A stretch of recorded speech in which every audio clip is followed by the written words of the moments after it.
सगळ्यांकडे लक्ष द्यायचं आहे। छत्रपती शिवाजी महाराज की जय भवानी, हर हर। धन्यवाद। उन्होंने नस देखी हमारी और बीमार लिख दिया, उन्होंने नस देखी हमारी और बीमार लिख दिया, हमें रोग पूछा उनसे तो उन्होंने भगवे से प्यार लिख दिया। कर्जदार रहेंगे हम उस वैद्य के, कर्जदार रहेंगे हम उस वैद्य के जिन्होंने दवाई में छत्रपति शिवाजी महाराज का नाम लिख दिया, जिन्होंने दवाई में छत्रपति शिवाजी महाराज का नाम लिख दिया। ज्या ठिकाणी आमचं मस्तक नतमस्तक झालं पाहिजे अशा जागा या भूमीवर फार कमी उरलेल्या आहेत, परंतु आमचं हे मस्तक ज्या ठिकाणी जे नाव ऐकल्यानंतर नतमस्तक होतं अशा महासाहेब जिजाऊ 33 कोटी देवांची 33 कोटी मंदिर आहे, परंतु त्या मंदिरांची शिखर आणि त्या मंदिरावरचा भगवा जर कोणाच्या तलवारीमुळे तेवत राहिला असेल तर ते म्हणजे कुलवाडी भूषण छत्रपती शिवाजी महाराज। बापापेक्षा एक काकण जास्तच असे धर्मपंडित संभाजी महाराज। संविधान लिहिताना मला फार कष्ट घ्यावे लागले नाही, कारण की माझ्या समोर छत्रपती शिवाजी महाराजांचं स्वराज्य उभं होतं असं सांगून स्वराज्याचा गौरव करणारे भारतरत्न डॉक्टर बाबासाहेब आंबेडकर। मासा खेळे ऐसा गुरु कोण त्याचा आणि पोवाडा गातो छत्रपती शिवरायांचा असं सांगून शिवाजी महाराजांच्या गुरुत्वाचा वाद मिटवणारे क्रांतीसूर्य महात्मा ज्योतिबा फुले, माई सावित्रीबाई फुले, पुण्यश्लोक अहिल्यादेवी होळकर दिवसा संपूर्ण गाव झाडून गावाची स्वच्छता करणारे आणि रात्री कीर्तनाच्या माध्यमातून मनाची स्वच्छता करणारे राष्ट्रसंत गाडगे महाराज। शिक्षणाची गंगा शेवटच्या खेड्यापाड्यात पोचली पाहिजे, शेवटचं लेकरू देखील शिक्षणाच्या गंगेत आलं पाहिजे म्हणून खऱ्या अर्थाने रयत शिक्षण संस्था स्थापन करणारे कर्मवीर भाऊराव पाटील या सर्व ज्ञात अज्ञात महापुरुषांना वंदन करतो आणि आपल्या सर्वांना माझा जय शिवराय।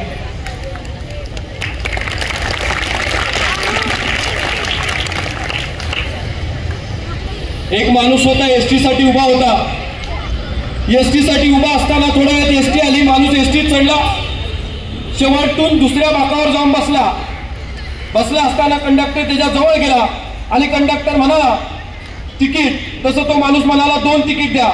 आता माणूस एकटाच चढलाय बसमध्ये, 2 तिकिटाची काय गरज आहे? कंडक्टर म्हणाला 2 तिकीट कशाला काढताय? नाही म्हणे एक हरवलं तर दुसरं लागेल ना। कंडक्टर बोर हुशार, तो म्हणाला दुसरं हरवलं तर काय कराल? तसा त्या माणसाने आपल्या खिशातला मोफत एसटीचा पास काढला आणि कंडक्टरला दाखवला, म्हणाला हा कशासाठी काढला? आपलं देखील असंच झालेलं आहे, आपल्याला देखील 2 तिकीटं मिळाली होती आणि एक एसटीचा पास म्हणजे मोफत पास मिळालेला, ही दोन्ही तिकीटं आज आपण हरवून बसलेलो आहे आणि तो मोफत पास मिळालेला तो देखील आज आपण हरवून बसलेलो आहे। पहिलं तिकीट होतं छत्रपती शिवाजी महाराजांचं, त्यांच्या दृष्टिकोनाचं, त्यांच्या चारित्र्याचं, ते देखील आज आपण हरवून बसलेलं आहे। दुसरं तिकीट होतं छत्रपती संभाजी महाराजांचं, त्यांच्या त्यागाचं, त्यांच्या स्वाभिमानाचं, ते देखील आज आपण हरवून बसलेलं आहे। आणि तिसरा म्हणजे महत्वाचा पास होता तो म्हणजे बाळासाहेब जिजाऊंच्या संस्कारांचा, त्याचा देखील आज आपल्याला विसर पडलेला आहे। नाचू कीर्तनाचे रंगी ज्ञानदीप लावू जगी असे म्हणणारे ज्ञानदेव महाराज आमच्यामध्ये नाहीये, पण आवाज वाढव डीजे तुला आईची शपथ आहे अशी म्हणणारी पिढी मात्र आपल्यामध्ये निर्माण होत आहे। सर्वात प्रथम स्वतःसाठी एकदा जोरदार टाळ्या वाजवा, कारण आपण मातीवर बसलेला आहात। मध्यंतरी काही ज्यावेळेस सिंधुताई सपकाळ हयात होत्या, जिवंत होत्या, त्यावेळेस माझ्यासारखी काही तरुण मंडळी सिंधुताईंना भेटायला गेलेले आणि त्या ठिकाणी म्हणाले की सिंधुताई असा एखादा विचार द्या जो आम्ही महाराष्ट्राच्या कानाकोपऱ्यात पोहोचू। सिंधुताई म्हणाले विचार हवाय, पण ठीक आहे चला, आणि चर्चा रंगायला लागल्या। सिंधुताई एका ठिकाणी जाऊन जमिनीवर बसल्या, पोरं देखील बसली। थोड्या वेळाने चर्चा संपल्यानंतर सिंधुताई उभ्या राहिल्या, पोरं देखील उभी राहिली। फरक इतकाच झाला, सिंधुताई जशाच्या तशा उभ्या होत्या, पोरं मात्र आपल्या ब्रँडेड जीन्सला लागलेली माती झटकत होती। या मातीची आम्हाला खऱ्या अर्थाने एलर्जी झाली। शिवाजी राजाने या मातीसाठी मरायला आणि मारायला माणसं तयार केली आणि खऱ्या अर्थाने म्हणून स्वराज्य उभं राहिलं। अहो शिवाजी महाराजांच्या अगोदरची परिस्थिती काय? एकदा खंडागाळे नावाच्या सरदाराचा हत्ती उसळतो आणि हत्ती पकडायला 2 टोळ्या रुजू करण्यात येतात। एक टोळी असते जाधवांची त्याचा प्रमुख असतो दत्ताजी जाधव म्हणजेच मासाहेब जिजाऊंचा बंधू, आणि दुसरी टोळी असते संभाजी भोसलेंची म्हणजेच मासाहेब जिजाऊंचे दीर. दोन्ही टोळ्या त्या हत्तीला जेरबंद करण्यासाठी निघतात आणि जेरबंद करणाऱ्या हत्तीला निघालेल्या ह्या टोळ्या हत्ती राहतो बाजूलाच आणि आपापसातच यांचं युद्ध लागतं. संभाजी भोसले वार करतात दत्ताजी जाधवांवर म्हणजेच मासाहेब जिजाऊंच्या बंधूवर आणि दत्ताजी जाधव मारले जातात. दत्ताजी जाधव मारले गेल्यानंतर लहुजी जाधव पुढे येतात आणि संभाजी भोसलेवर आघात करतात. संभाजी भोसले मारला जातो. जावयावर देखील स्वतःच्या शहाजीराजेवर देखील हल्ला होतो आणि युद्ध थांबतं. संभाजी भोसलेचं मड घेऊन भोसलेंची माणसं जातात. जाधवांची माणसं दत्ताजी जाधवांचं मड घेऊन जातात.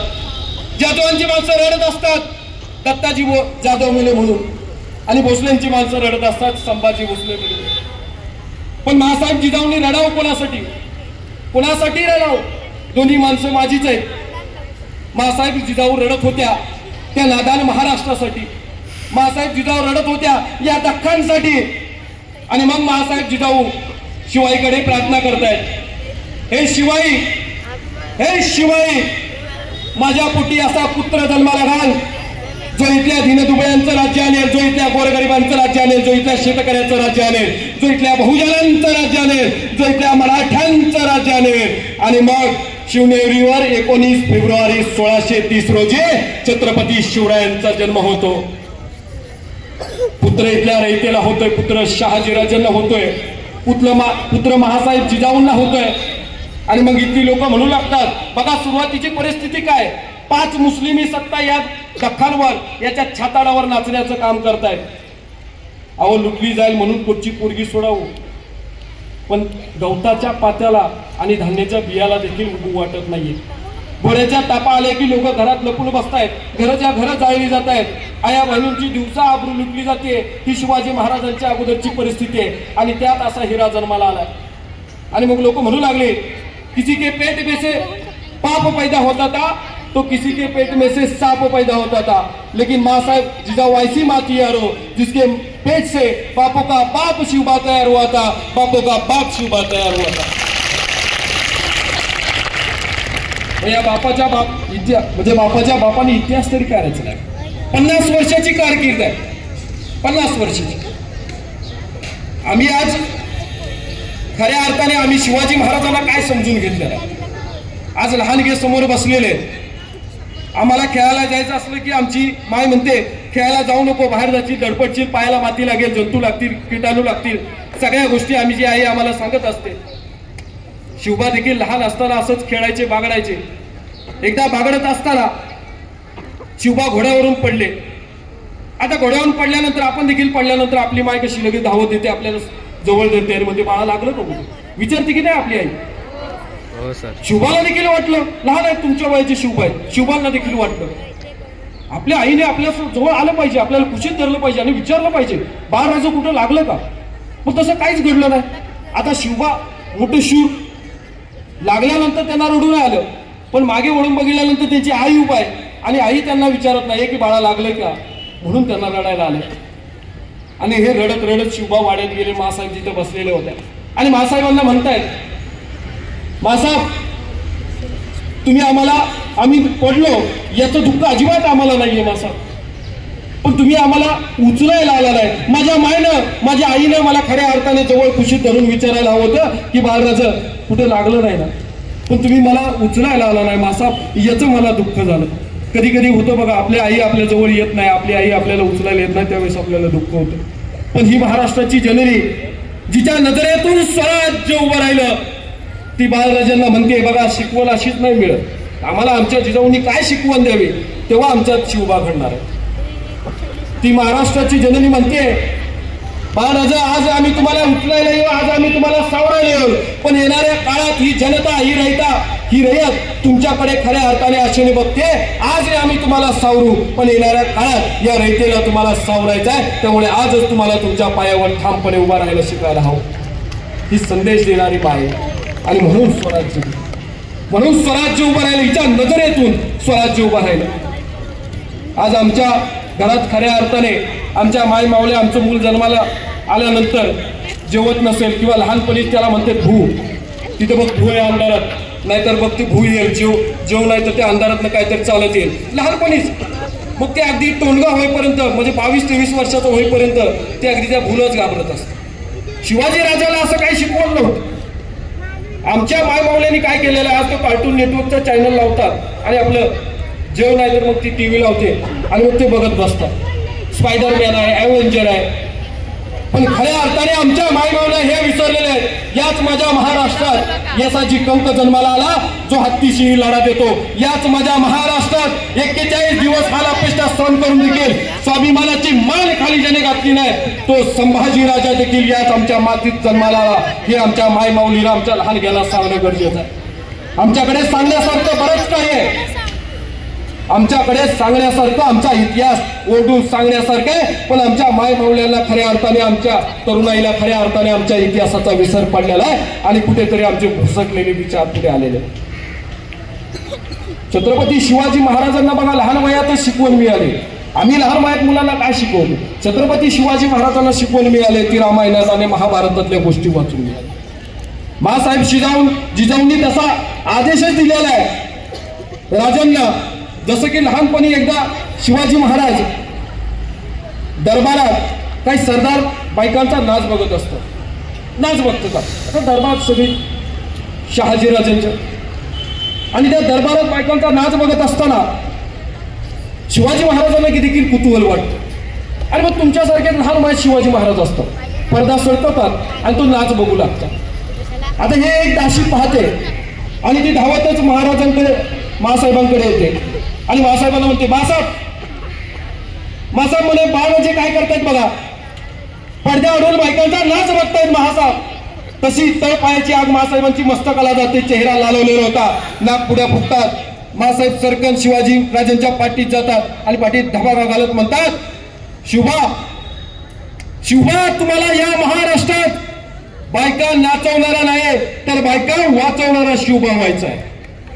बायका वाचवणारा शिवबा व्हायचा. काय मायमाऊलीने आमचं शिकवून दिलं?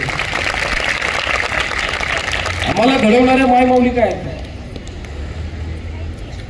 खऱ्या अर्थाने बघा, आम्हाला वाटतं की शिवाजी महाराज शिवबा जन्माला यावं, पण शेजारच्या घरात, आमच्या घरात येता कामा नये. पण शिवबांना जन्माला घालणाऱ्या जिजाऊ देखील जन्माला येणं फार गरजेचं आहे. आम्ही पोटातच जिजाऊंना मारायला लागलो तर त्या कधी जन्मालाच येणार नाही, आणि जिजाऊ जन्माला आल्या नाहीत तर खऱ्या अर्थाने शिवबा कधी जन्म घेणारच नाही. दुश्मनालाही येऊ वाटावं असा माझा राजा आहे. तुम्ही आम्ही लहान गेले समजून घेणं फार महत्वाचं आहे. अफजल खानाचा पुतळा म्हणजे आपल्या अभ्यासक्रमात आम्हाला काटकोन शिकवला जातो, आम्हाला त्रिकोण शिकवला जातो, आम्हाला चौकोन देखील शिकवला जातो. पण दुर्दैव असं आहे की आमच्या अभ्यासक्रमात आम्हाला शिवाजी महाराजांचा दृष्टिकोन शिकवला जातो. शिवाजी महाराजांचा दृष्टिकोन जर आम्हाला शिकवला गेला तर आमची ही तरुण पिढी, उद्या जन्माला येणार आमचं भविष्य हे त्याच मानाने, स्वाभिमानाने ज्या क्षेत्रात जाईल ते क्षेत्रात असणार आहे. त्याचा विसर मात्र आम्हाला पडलेला आहे. आणि मग तुम्ही सगळे वेळापत्रक वापरत असाल. शाळेचं वेळापत्रक आहे की नाही? सगळ्यांकडे आहे, त्यानुसारच आणता सगळी पाठ्यपुस्तकं. हुशार. बरं, याच्या व्यतिरिक्त कुठलं वेळापत्रक केलेलं आहे? नाही. शिवाजी महाराजांच्या 50 वर्षाच्या कारकिर्दीत अगदी जन्माला यायच्या अगोदरपासून सगळ्या गोष्टी नियोजनबद्ध गोष्टी, ज्याचा जगाच्या पाठीवरचा एकमेव राजा आहे, ज्याच्या आईच्या पोटामध्ये त्याचं नियोजन ठरलेलं आहे. शिवाजी राजा जन्माला आल्यानंतर इथं काय करायचं, इथल्या दिनदुबळ्यांचं राज्य आणायचं, इथं स्वराज्य स्थापन करायचं आहे, हे त्याच्या उदराच्या, आईच्या उदरामध्येच ठरलेलं आहे. असा एकमेव राजा आहे जगाच्या पाठीवरचा, त्याचं नाव आहे छत्रपती शिवाजी महाराज. आणि मग या नियोजनामुळेच छत्रपती शिवाजी महाराजांनी स्वराज्य उभारलं. स्वराज्यात ज्या ज्या काही घटना घडल्या त्या घटना बघा तुम्ही, एक घटना पुन्हा नाही घडलेली आहे, किंवा एक प्रसंग तसाच्या तसा पुन्हा, तसंच्या तसं युद्धनीती पुन्हा नाहीये, किंवा एक माणूस पुन्हा वापरला गेला नाही. रायगडावर संभाजी महाराजांच्या मातोश्री सईबाई शेवटच्या घटना मोजत असतात. शिवाजी महाराजांना पत्र येतं दिल्लीवरून, अफजल खानाचं पत्र आलेलं असतं. तुम्ही सगळ्यांनी अफजल खानाचा कोटा बाहेर काढला, आता ऐकलं की नाही? ऐकलं? पण याच्या पलीकडे अफजल खानाचा पुतळा बाहेर काढायच्या अगोदर शिवाजी महाराजांनी 2 वर्ष अगोदर नियोजन केलं होतं. आम्ही आमच्या परीक्षेचं नियोजन कधी करतो? 2 दिवस अगोदर, 5 दिवस अगोदर. शिवाजी महाराजांनी 2 वर्ष अगोदर नियोजन केलं होतं अफजल खानाचं. किती मिनिटाची गोष्ट आहे रे सांगा. पोटातनं आतडी बाहेर काढली, 1 मिनिटाचा प्रसंग. पण 1 मिनिटासाठी तब्बल 2 वर्ष शिवाजी महाराज प्रयत्न करत होते. आणि अफजल खान आला नव्हता दख्खनमध्ये. अफजल खानाला आणला होता स्वतःच्या वडिलांना याच अफजल खानाने कैद केली होती. आणि छत्रपती शिवाजी महाराजांचे थोरले बंधू संभाजी महाराजांचा खून देखील याच अफजल खानाने केला होता. आणि त्याचा बदला म्हणून अफजल खानाला या महाराष्ट्रात आणला होता. आणि या महाराष्ट्रात येऊन अफजल खानाला पाडलं होतं. अफजल खान निघालाय. अफजल खानाने पत्र पाठवलंय, शिवा स्वतःहून स्वाधीन हो, नाहीतर तुझी हत्या करण्यात येईल आणि स्वराज्य तर लुटलंच जाईल. आता समोर शेवटची घटका मोजणारी पत्नी दिसतेय. दुःख आहे. महाराजांनी विचार केला असता 8000 मावळे आहेत माझ्याकडे, देव धाडून 8च्या 8000 लढतील बघतील. पण जगाच्या पाठीवरचा एकमेव राजा आहे जो पहिला स्वतः युद्धामध्ये उतरतो आणि मग सर्वत्र मावळ्यांना घेऊन जाणारा पहिला राजा आहे. आणि 14व्या दिवशी हाच राजा रायगड सोडतो आणि प्रतापगडावर पोहोचतो. बरं, आता प्रतापगडच का निवडला भेटीसाठी? कारण की प्रतापगड म्हणजेच अगदी वारा देखील शिरला तर त्याला बाहेर येता येणार नाही असा धुरंधर असा गड आहे, ज्याच्यामध्ये आजूबाजूला तुम्ही बघितलं तर अगदी जंगल, पाखरं देखील तिथं जाताना घाबरतात अशा प्रकारचा गड आहे. आणि त्या बाजूने येणारा एकच रस्ता आहे, तोच म्हणजे रडकुंडीचा घाट. नावाप्रमाणेच रडायला येतो तो घाट वरती चढताना, अशा प्रकारचा घाट आहे. तिथूनच का आणायचं? कारण की या सह्याद्रीची ओळख फक्त सह्याद्रीच्या वाघाला आणि शिवबांच्या मावळ्यांनाच होती, बाकी कुणालाच सह्याद्री कळाला आजही कळत नाही. सह्याद्री हा फक्त मराठ्यांना आणि शिवबांनाच कळाला होता. मग ह्या रडकुंडींच्या घाटातून अफजल खानाला आणायचं आणि मग अफजल खानाचे निम्म सैन्य म्हणजे 25,000ची फौज घेऊन निघाला अफजल खान. निम्म सैन्य तिथंच पसरणार आणि मग उरले सुरलेले वरती चालत येतील. आणि निम्म सैन्याच्या सोडा पण जवळजवळ 24,000 सैन्य तिथंच त्या रडकुंडीच्या घाटात पसरलं. अगदी कोल्या कुत्र्याने खाल्ली, अर्धे पळत गेले. आणि 1000 सैन्य घेऊन हा फक्त प्रतापगडाच्या पायथ्याशी अफजल खान आला. 1000 सैन्य. शिवाजी महाराजांना पत्र पाठवलंय, शिवाजी येतोय का मी वरती ये आणि तुझी हत्या केल्याशिवाय असा विडाच मी उचलून आलेला आहे असं शिवाजी महाराजांना पत्र पाठवलं. बरं, आता शिवाजी महाराजांनी म्हणायचं का? बघतोच तुला भेट वर्गाच्या बाहेर असं म्हणावं का? असं म्हणा, आपण असंच करतो ना, असं म्हणावं का शिवाजी महाराजांनी?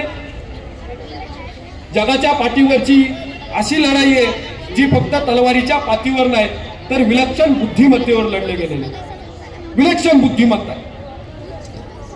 आणि मग शिवाजी राजा पत्र लिहित आहेत अफजल खानाला, बादशाहजी तुम्ही आमच्या वडिलांसारखे,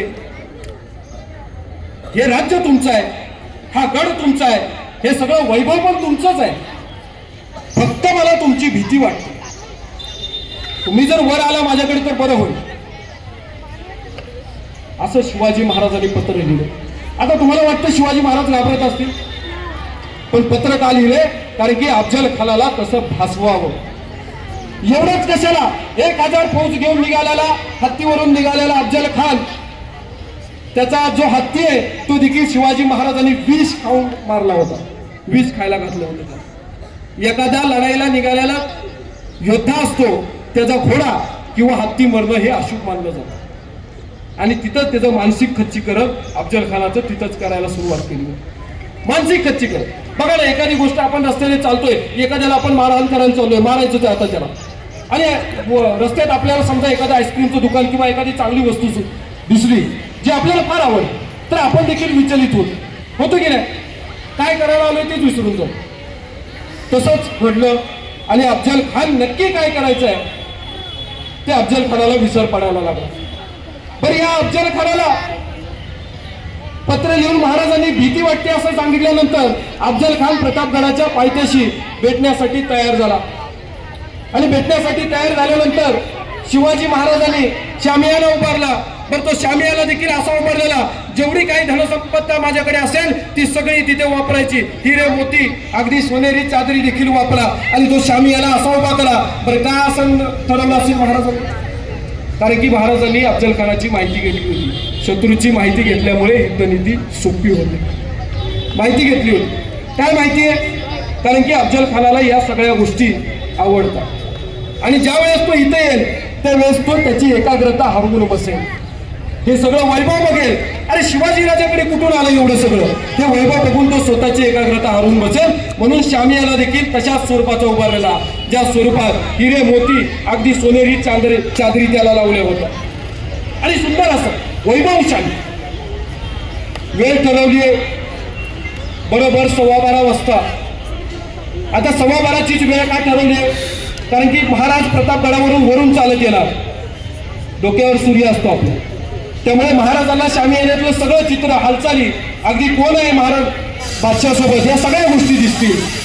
पण जर बादशाहने म्हणजे अफजल खानाने वर बघितलं तर शिवाजी राजा त्याला दिसणारच नाही. डोळ्यात त्याच्या सूर्याची किरणं येतील आणि त्याला काही नियोजन करता येणार नाही. अशा प्रकारचं नियोजन शिवाजी राजाने केलं होतं. अशा प्रकारचं नियोजन. बरं आता माणसं कुणी घ्यावी? तानाजीला घ्यावं सोबत? एकही लढाई अशी नाहीये ज्याच्यामध्ये माणूस दोबारा वापरला गेला. तानाजी मालुसरे तुम्हाला कोणाला दिसेल? तुम्हाला प्रतापगडाचे इथं जीवा महालात दिसतात. तुम्हाला पावनखिंडीत बाजीप्रभू दिसतात. बाजीप्रभू तुम्हाला तिकडे कोणावर दिसणार नाही. प्रत्येक वेळेस नवी खेळी, प्रत्येक वेळेस नवीन माणूस आहे. इथं देखील महाराजांनी 10 माणसं सोबत घेतली, 10 जवान बॉडीगार्ड सोबत घेतले. त्याच्यातले 2 म्हणजे एक म्हणजे जीवा महाला घेतलाय न्हावी समाजाचा. जीवा महालाला सोबत घेतलाय. पण हा जीवा महालाच का सोबत? इतर देखील आहेत. कारण अफजल खानाकडे सय्यद बंडा आहे. तो उत्कृष्ट दानपट्टा आहे, म्हणजे उत्कृष्ट दानपट्टा चालू. मग आपल्याकडे तशा ताकदीचा माणूस पाहिजे की नाही? म्हणून जीवा महालाला सोबत घेतलाय. जीवा महाला देखील तरबेज आहे अगदी आणि म्हणून जीवा महाला सोबत आहे. एक पायरी खाली उतरत असताना शिवाजी महाराजांच्या लक्षात येतं. जीवाला थांबवतात. जीवा म्हणे कातर आहे का म्हणे महाराज? नाही कातर आहे का सांग मला. नाही आहे ना म्हणे. पटकन माझी दाढी बारीक कर म्हणे. शिवाजी राजा म्हणाला पटकन माझी दाढी बारीक कर. म्हणे का महाराज? म्हणे तेवढी दाढी बारीक कर की अफजल खानाच्या हातात ती आली नाही पाहिजे. आमचे केस खेचल्यानंतर आमची संवेदना जागे होतात आणि मग आम्ही चैन बेचैन होतो. अफजल खानाच्या हाताला दाढी लागलीच नाही पाहिजे जेणेकरून चैन बेचैन मला होता येईल. त्यामुळे दाढी इतकी बारीक कर की ती कुणाच्याच हाताला लागली नाही पाहिजे आणि ती दाढी बारीक केली जाते. खालच्या पायरी आल्यानंतर दुसरा माणूस घेतलाय संभाजी कावजी. कोण आहे संभाजी कावजी? अगदी पारेला देखील वाकवेल, सरळ करेल अशा स्वरूपाचा संभाजी कावजी. अफजल खानाच्या ताकदीचाच आहे जणू. पैलवान खेळवायचे तर सेम वयोगटातले पाहिजे, समान पाहिजे, म्हणून संभाजी कावजीला सोबत घेतला. महाराज निघाले 10 आपल्या बॉडीगार्ड सोबत आणि प्रत्येकाला काम वाटून दिले. बरं का? जेव्हा महाराजांना सांगितलं तू सय्यद बंडाकडे बघायचं फक्त. आम्ही म्हणू आम्ही जिवंत राहू, काही बघायचं नाही. माझ्याकडे लक्षही द्यायचं नाही. माझ्याकडे लक्षही द्यायचं नाही. फक्त तुला एकच काम करायचं आहे, ते म्हणजे तुला फक्त सय्यद बंडाला बघायचं. सय्यद बंडाकडे लक्ष ठेवायचं. 1 मिनिट पण लक्ष हलवायचं. संभाजी कावजीला काम दिले. शामियान्याच्या तू बाहेर उभा राहायचं. शामियान्याच्या बाहेर उभा राहायचं आणि जगा फटका काही झाला, माझी हत्या जरी झाली तरी खान बाहेर आला, अफजल खानाला फाडायचं काम मात्र तुझं असेल. बाकी काहीच विचार नाही करायचा. फाडायचं. मी नाही वाचलो तरी चालेल, पण अफजलाला फाडायचं. प्रत्येकाला काम वाटून दिलं. तू आज्ञा बघायची. महाराजांचा जीव गेला तर चालेल, तू बाहेर बघायचं. फक्त बाहेर अफजल खान आल्यानंतर त्याला फाडायचं. हे तुझं काम आहे. प्रत्येकाला काम वाटून दिलं. हे नियोजन आहे महाराजांचं. आम्ही आमच्या अभ्यासाचं किती नियोजन करतो. आणि मग शिवाजी राजा 12:15ला निघालेले शिवाजी राजा 2 वाजता शामियान्याच्या बाहेर पोहोचतात. खानाला चाहूल लागते. खान बाहेर येतो. खान बाहेर आल्यानंतर पुढे पाऊल गेल्यानंतर खान म्हणतो ये हे शिवा. तसा वकील बाजूचा म्हणतो हा येई आहे चिव्हा. आणि मग प्रतापगडाच्या पायथ्यावरून देखणार रुबाबदार राजा शिवबास ते कलम येत असतात. खान पुढे सरतो, आपल्या भाऊ पसरतो आणि म्हणतो आव शिवा आव. गले लग जाओ हमारे. तसे शिवाजी महाराज खानाला आलिंगन देतात, खानाच्या मिठीत जातात. खानाच्या मिठीत गेल्यानंतर खान भाऊने दाबायला लागतो, जोर लागतो, श्वास गुदमरतो आणि शिवाजी महाराजांच्या मस्तकावर कट्ट्यावर चालते, कट्ट्यावर सटकते. शिवाजी महाराजांच्या लक्षात येतो दगा झालाय. शिवाजी महाराज आपली वाघनखं काढतात आणि खानाच्या पोटात घुसवतात. दगा म्हणून खान ओरडतो आणि शिवाजी महाराजांच्या मस्तकावर कृष्णाजी धावून जातात. शिवाजी महाराजांच्या मस्तकावर वार करतात. तेवढ्या सय्यद बनला येतो. सय्यद बनल्या दानपट्ट्यात चालवणार इतक्याच जीवा महाल येतात आणि आपल्या दानपट्ट्याने सय्यद बनण्याचा हात झटतात आणि इतिहास फुटफुटतो. होता जीवा म्हणून वाचला शिवा.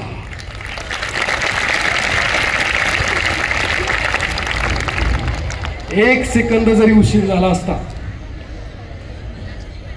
तर आज ही शिवजयंती देखील आणि हा वधाचा कार्यक्रम देखील इथं तुम्हाला पोवाडाही ऐकायला भेटला. मग आमच्या लक्षात येतं की महाराजांनी त्या ठिकाणी जीवा महालाचीच का निवड केली.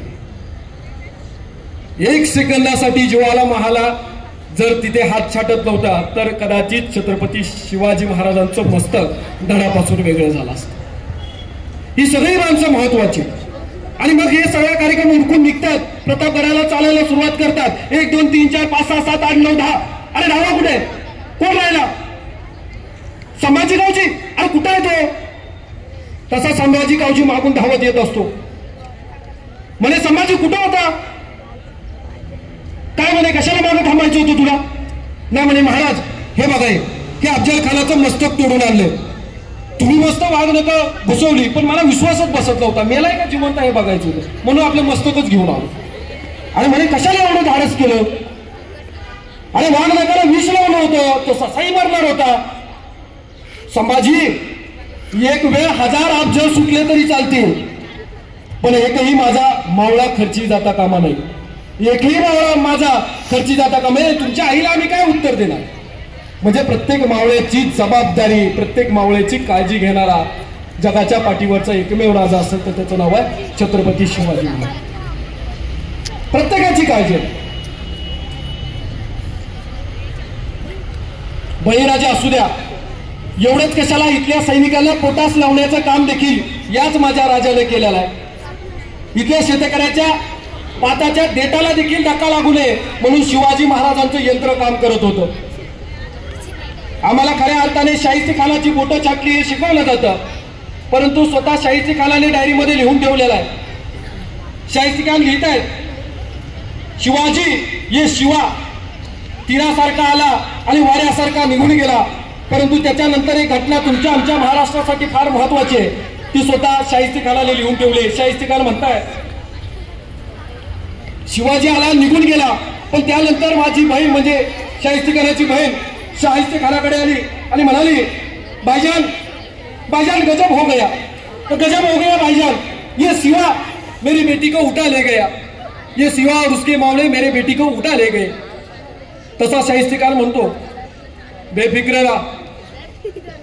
जर तुझी मुलगी शिवाने उचलली असेल किंवा शिवाने नेली असेल तर तो त्याच्या पोटच्या पुरीसारखी तिची सेवा करेल किंवा तिची काळजी घेईल. ही महाराजांनी खऱ्या अर्थाने दुश्मनाला देखील हेवा वाटावा. आणि मग तो शाहिस्ते खान म्हणतोय ये सिवा किसी की उंगली तोड़ सकता है. ये सिवा किसी की उंगली तोड़ सकता है. ये सिवा किसी की गर्दन मार सकता है लेकिन ये सिवा किसी भी औरत पे हाथ नहीं डाल सकता. ये शिवाबद्दल आपल्या शिवाजी महाराजांबद्दल दुश्मनांचे उद्गार आहेत. मग आपण काय शिवाजी महाराजांकडून घेतलो? आपण खरंच शिवाजी महाराज ज्या वयात बालवयात होते तुम्हाला वाटतं का शिवाजी महाराज म्हणजे त्या घरात त्या आईच्या पोटी जन्माला येऊ? शिवाजी महाराज आज देखील जन्माला येऊ शकतात. फक्त तसं शिक्षण जिजाऊने आम्हाला देणं गरजेचं आहे. शिवाजी महाराज म्हणजे कोणी व्यक्ती नाही. शिवाजी महाराज म्हणजे एक विचार आहे जो 450 वर्षानंतर देखील तेवत राहिलेला आहे. शिवाजी महाराज तुमच्या आमच्यात आहे. शिवाजी महाराज तुमच्या आमच्या विचारात आहे. शिवाजी महाराज तुमच्या आमच्या संस्कारात आहे. तुमच्या आमच्या स्वाभिमानामध्ये शिवाजी महाराज. आम्ही आमच्या आईवडिलांचं किती ऐकतो रे? मी नेहमी सांगत असतो एक वेळ नाही इंजिनियर झाला तरी चालेल, एक वेळ नाही डॉक्टर झाला तरी चालेल एक वेळ नाही वकील झाला तरी चालेल, एक वेळ नाहीच काही झाला तरी चालेल. अपयश ही यशाची पहिली पायरी असते. परंतु माझ्या देवीसारख्या आईच्या डोळ्यात अश्रू आणि माझ्या भगवंतासारख्या बापाची मान शर्मेने खाली झाला नाही असं कुठलंही कृत्य करू नका. जगाच्या पाठीवर वेगळं काही करायची गरजच नाही. शिवाजी राजाने हेच केले. काय केले? आपल्या पित्याचं आणि आपल्या मातेचं स्वप्न पूर्ण केलं. आपण आपल्या आई वडिलांचे किती ऐकत असतो? ऐकतो आपण आपल्या आई वडिलांचं? कधीतरी विचार करा, सकाळ उठल्यापासून संध्याकाळपर्यंत आपले आई वडील आपल्यासाठी किती कष्ट करत असतात. काय स्वप्न असतात आपल्या आई वडील. आपण त्या स्वप्नाच्या मागे लागतो का? मध्यंतरी एका शाळेत गेलो, म्हटलं वह्या चेक केल्या. 10वीतली मुलं होती. वह्या चेक करून झाल्यानंतर वही बघितली, वही काढली तर 8व्या पानावर मला एक हुशार मुलगा होता, मस्त अक्षर होतं, सुंदर अक्षर होतं. 8व्या पानावर एका वर्गातल्या सुंदर मुलीचा फोटो दिसला. वर्गातलं. आता मी म्हटलं त्याला, अरे असलं कशाला उद्योग करतो, वय आहे का हे? आणि मी त्याला आपलं एक पुस्तक वाचायला दिलं. म्हटलं हे पुस्तक वाच, हे पुस्तक वाच आणि मग मी तुला 8 दिवसांनी भेटतो. 8 दिवसात ते पुस्तक वाचून काढलं. पुन्हा मी त्याची वही घेतली 8 दिवसानंतर. आता 8व्या पानावर काहीच नव्हतं. मला आनंद झाला, अरे 8व्या पानावर काहीच नाही. पण आता 9व्या पानावर त्यानं फोटो ठेवला होता, तो कटरीना कॅफचा ठेवला. मी त्याला प्रश्न विचारला, अरे म्हणे अरे कशाला हा फोटो ठेवलाय? ना म्हणे सर तुम्ही मला पुस्तक वाचायला सांगितलं. बरं मग म्हटलं नाही, पुस्तकात पहिलीच ओळ होती सर, जेवढी स्वप्न मोठी तेवढं यश. स्वप्न देखील मी मोठंच ठेवलं सर. म्हणजे आपल्या विचारांची आणि आपल्या स्वप्नांची एवढी गफलत झालेली आज. आम्ही आमच्या आई वडिलांची स्वप्न खऱ्या अर्थाने पूर्ण करतोय का? एक वेळ बघा, स्वित्झर्लंडमध्ये तुमच्या माझ्या महाराष्ट्रासाठी फार महत्वाची घटना आहे. स्वित्झर्लंडमध्ये सर्वोत्तम वास्तूंचं प्रदर्शन भरवण्यात येतं. सर्वोत्तम वास्तू. तिकडे अगदी चीनची भिंत असते, इतर काही गोष्टी असतात, कुतुब मिनार असू द्या, ताजमहाल असू द्या, सगळ्या गोष्टी असतात. आणि त्याच सर्वोत्तम वास्तूमध्ये माझ्या महाराष्ट्रातला रायगड असतो. माझ्या महाराष्ट्रातला रायगड असतो. आणि त्या स्पर्धेमध्ये, त्या स्वित्झर्लंड मधल्या स्पर्धेमध्ये सर्वोत्तम वास्तू ठरते ती म्हणजेच माझ्या महाराष्ट्रातला रायगड. दुर्गेश्वर असा रायगड. अगदी वाऱ्याला देखील सर करता येणार नाही. वरती गेलं तर आभार, खाली आलं तर पाणी. शत्रू सोडा, पण मुंगीला देखील सर करता येणार नाही असा दुर्गेश्वर रायगड हा उभारला. आणि हा उभारताना शिवाजी महाराजांनी एक रक्कम दिली हिरोजी इंदोरकरांना आणि सांगितलं, हिरोजी या रकमेमध्ये आपल्याला राजधानी उभा करायचे. हिरोजींनी ती रक्कम घेतली आणि बांधकामाला सुरुवात केली. महाराज दिग्विजयासाठी गेले आणि अर्धवटच रायगड बांधून पूर्ण झाला. तर या हिरोजी इंदोरकरांनी मागणी करावी का महाराजांकडे, महाराज एवढंच बजेट होतं, बजेटपेक्षा जास्त पैसा गेला, आता काय करावं? तसं रडत नाही बसली. त्यांनी स्वतःची जमीन, स्वतःचं घर हे सगळं विकलं, हे सगळं दावणीला लावलं. आणि आज आपण जो रायगड बघतोय तो पूर्वीचा रायगड हा हिरोजी इंदोरकरांनी उभारला. आणि त्यावेळेसच छत्रपती शिवाजी महाराजांची त्या ठिकाणी 6 जून 1674 रोजी त्या ठिकाणी राज्याभिषेक झाला. राज्याभिषेकाच्या दिवशी सर्वांना वतनं दिली जात होती, सर्वांना भेटवस्तू दिल्या जात होत्या. कोपऱ्यात हिरोजी इंदोरकर उभे होते. महाराजांनी विचारलं, हिरोजी तुम्हाला काय दिलं का? तुम्हाला काय दिलं पाहिजे का? कुठलं वतन पाहिजे का? तसं आपण असतो त्या ठिकाणी म्हणलं असतं तर महाराज बघा एखादं काहीतरी रक्कम माझी भरपूर गेले, एक्स्ट्रा पैसे काय दिले तर बरं होतील. पण हिरोजी इंदोरकर म्हणाले, महाराज ज्यावेळेस तुम्ही रायरेश्वराच्या दर्शनाला याल त्यावेळेस माझी छोटीशी इच्छा तुम्हाला मी बोलून दाखवेन. आणि रायरेश्वराच्या दर्शनाला महाराज निघतात त्यावेळेस तिकडे हिरोजी इंदोरकर मोठा दगड हातात घेऊन उभे असतात आणि महाराजांना म्हणतात, महाराज हा दगड फक्त या पायरीला माझा लागू द्या. ज्या ज्या वेळेस तुम्ही सबंध देशभर फिराल, युद्ध करून याल, त्यावेळेस तुमच्या पायाची धूळ माझ्या मस्तकाला लागावी, म्हणून हा दगड या पायरीला माझा लागला पाहिजे. त्या दगडावर कोरलेला आहे सेवेचे ठाई तत्पर हिरोजी इंदोरकर, ज्यांनी इथं निष्ठा शिकवली, निष्ठा पेरली. एखाद्या वेळेला गोव्याला नाही जाता आलं तर नका जाऊ, एखाद्या वेळेला रिसॉर्टला नाही फिरता आलं तर नका फिरू, पण कुटुंबाला एकदा सांगा की महाराजांचा रायगड मला दाखवा. कुटुंबाला एकदा आवर्जून सांगा महाराष्ट्रातला रायगड मला बघायचा आहे. महाराष्ट्रातल्या रायगडमध्ये कसा होता माझा राजा हे मला बघायचं आहे. कधीतरी त्या रायगडावर जावा, भिंतीला कान लावा, भिंतीला विचारा, हे रायगडा सांगणारे माझा राजा कसा होता, कसा दिसत होता, कसा चालत होता, कसा शौर्य होता, कशी चाल होती, युद्ध करून आल्यानंतर घोड्यावरून तो कसा दिसायचा. कधीतरी त्या भिंतीला विचारा, त्या भिंती तुम्हाला आवर्जून सांगतील. कारण त्या भिंतीवर माझ्या मावळ्यांचं रक्त सांडलेलं आहे. स्वराज्य असंच नाही उभं राहिलं. ती प्रत्येक भिंत, ते दगड, हा प्रत्येक दगड तिथल्या एका एका मावळ्याच्या रक्ताने उभा राहिलेला आहे. तिथला चुना, त्या भिंतीला लागलेला चुना देखील माझ्या मावळ्यांच्या रक्तामध्ये वाहिलेला आहे. असा हा रायगड, हा स्वाभिमानाच्या जीवावर उभा राहिलेला आहे. तुळजापूर आणि तुळापूरमध्ये देखील आमच्यामध्ये गफलत आहे. तुम्ही लहान आहात अजून गेला नसाल, छावा नावाचा चित्रपट आलाय बघा. फार हे छान वाटलं मला. म्हणजे माझ्या माता भगिनी आणि तुम्ही सगळ्यांनी देखील तो चित्रपट बघावा. म्हणजे आवर्जून सांगेल. आणि विशेष करून शेवटची घटना बघा, आपल्यासाठी त्याग आहे आणि म्हणून ते बघितलं पाहिजे. त्या संभाजी महाराजांची 41 दिवस त्या संभाजी महाराजांना हाल हाल करून मारण्यात आलं. 41 दिवस डोळे काढले, जीभ काढली, हात छाटले, पाय छाटले, परंतु मान शर्मेले किंवा मान स्वाभिमानाची खाली आली नाही. ते संभाजी महाराज होते. तुळापूरला अगदी कोल्या कुत्र्यांना त्यांचे तुकडे घालण्यात आले. कधी जाता आलं तर त्या तुळापूरला जाऊन या. समाधी आहे, बाजूला वड आहे, बाजूला झुडपात झाड आहे. त्या प्रत्येक झाडाला विचारा, त्या प्रत्येक वड्याला विचारा, कसा होता माझा संभाजी राजा. संभाजी राजांना अनेक नाटकातून दाखवलं जातं. संभाजी म्हणजे रगेल रंगेल, हातात दारूचा ग्लास घेऊन येताना नाटककार दाखवतात गडकरी सारखे. परंतु हिंदू हृदय सम्राट बाळासाहेब ठाकरेंचे वडील फार छान लिहितात, प्रबोधनकार ठाकरे, की एक वेळ तुमच्या सूर्यावर डाग असेल पण छत्रपती शिवाजी महाराजांच्या चारित्र्यावर एकही डाग नाहीये हे सांगतात प्रबोधनकार ठाकरे. एकही डाग नाही.